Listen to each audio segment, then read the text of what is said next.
जय श्री कृष्ण भक्तों। यह बात बिल्कुल सत्य है कि चाहे कैसी भी विपत्ति आ जाए, लेकिन खरमास के पवित्र और संवेदनशील समय में महिलाओं द्वारा की गई कुछ विशेष गलतियां घर की सुख समृद्धि को पूरी तरह नष्ट कर सकती है। यह कोई डराने वाली बात नहीं, बल्कि शास्त्रों और वास्तु के गूढ़ नियमों से निकली हुई सच्चाई है। खरमास वह काल है जब पुण्य और पाप दोनों का फल कई गुना होकर मिलता है। इस समय अगर नियमों का पालन किया जाए तो जीवन में उन्नति, लक्ष्मी कृपा और सुख शांति आती है। लेकिन यदि भूल हो जाए तो दरिद्रता, अशांति और वास्तु दोष घर में प्रवेश हो जाते हैं। इसलिए यह आवश्यक है कि महिलाएं इस काल में अत्यंत सावधानी और श्रद्धा के साथ पूजा पाठ करें। भक्तों, सबसे पहले यह जानना आवश्यक है कि खरमास कब से कब तक रहता है। इस वर्ष 2025 में खरमास की शुरुआत 16 दिसंबर से हो रही है और इसका समापन 14 जनवरी मकर संक्रांति के दिन होगा। यह वह समय होता है जब कोई सूर्य देव धनु राशि में रहते हैं और मकर राशि में प्रवेश करते ही खरमास समाप्त हो जाता है।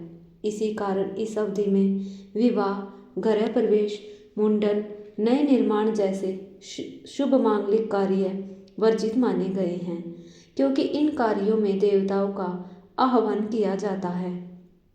लेकिन दूसरी ओर यही समय भगवान के नाम जप, दान पुण्य, ब्राह्मण सेवा, गौ सेवा, गरीबों की सहायता और तुलसी के पूजन के लिए अत्यंत फलदायी माना गया है।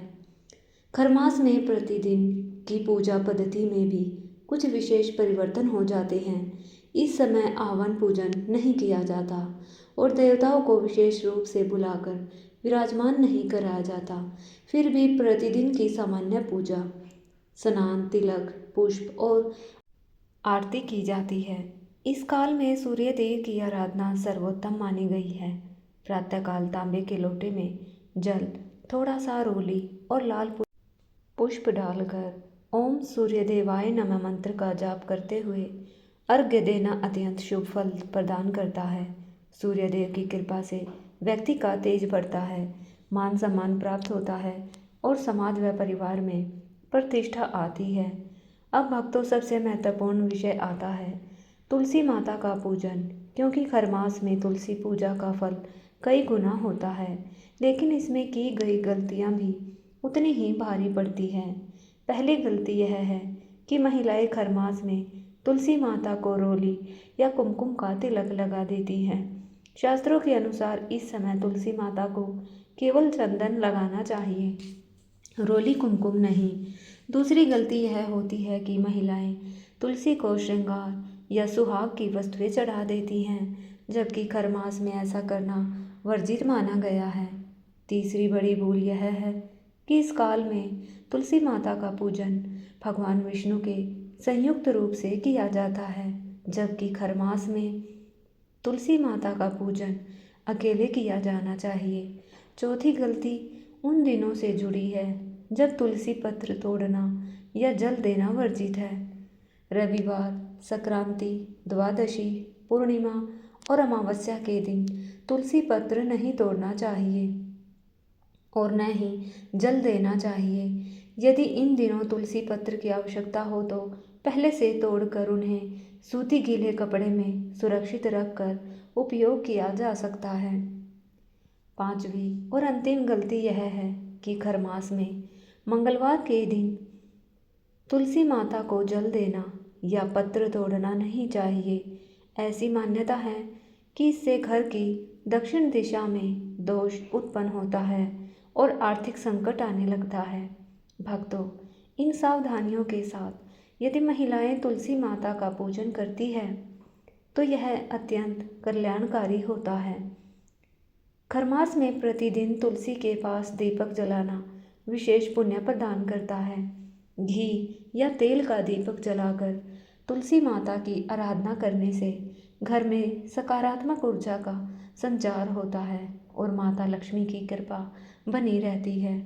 इसके साथ साथ जितना संभव हो दान पुण्य, ब्राह्मण भोजन, गौ सेवा और भगवान के नाम का जप करें, क्योंकि यह महीना विशेष रूप से पुण्य संचय के लिए ही आता है। अंत में भक्तों, यही कहना है कि 16 दिसंबर से 14 जनवरी तक इन नियमों का पालन अवश्य करें। खरमास कोई डर का समय नहीं, बल्कि आत्मशुद्धि और पुण्य कमाने का अवसर है। यदि महिलाएं इन 5 गलतियों से बचकर श्रद्धा और विश्वास के साथ पूजा पाठ करेंगी, तो निश्चित रूप से उनके घर में सुख, शांति, समृद्धि और माता लक्ष्मी की स्थायी कृपा बनी रहेगी। यह सारी जानकारी जन आस्था और शास्त्रीय मान्यताओं के आधार पर दी गई है, जिसे आप अपने विश्वास के अनुसार अपनाएं। भक्तों, इस पावन जानकारी के समापन में बस इतना ही निवेदन है कि खरमास जैसे दिव्य और संवेदनशील समय को हल्के में न लें। यह समय डर का नहीं, बल्कि संयम, श्रद्धा और पुण्य अर्जन का है। यदि आप बताए गए नियमों का पालन करेंगी, तुलसी माता की पूजा श्रद्धा से करेंगी और इन 5 गलतियों से बचेंगी, तो निश्चित रूप से आपके घर में माता लक्ष्मी का वास बना रहेगा, दरिद्रता दूर होगी और सुख, शांति, समृद्धि तथा सकारात्मक ऊर्जा का संचार होगा। भक्तों, यह ज्ञान शास्त्रों और परंपराओं से निकला हुआ अमृत है, जिसे अपनाकर असंख्य लोगों का जीवन सुधरा है। अब यह आपके विश्वास और कर्म पर निर्भर करता है कि आप इस अमृत को अपने जीवन में उतारें। आने वाले पूरे खरमास में प्रभु का नाम जपिए, दान पुण्य करिए और तुलसी माता की सेवा करते हुए अपने घर को शुभ ऊर्जा से भर दीजिए। अगर यह जानकारी आपको उपयोगी लगी हो, तो इसे अपने परिवार, बहनों और माताओं तक अवश्य पहुंचाएं, ताकि कोई भी अनजाने में भूल ना करे। भक्तों, ऐसी ही दिव्य और कल्याणकारी जानकारी के लिए हमारे चैनल के साथ जुड़े रहिए। माता लक्ष्मी और तुलसी माता आप सभी पर अपनी कृपा बनाए रखें। जय श्री हरि।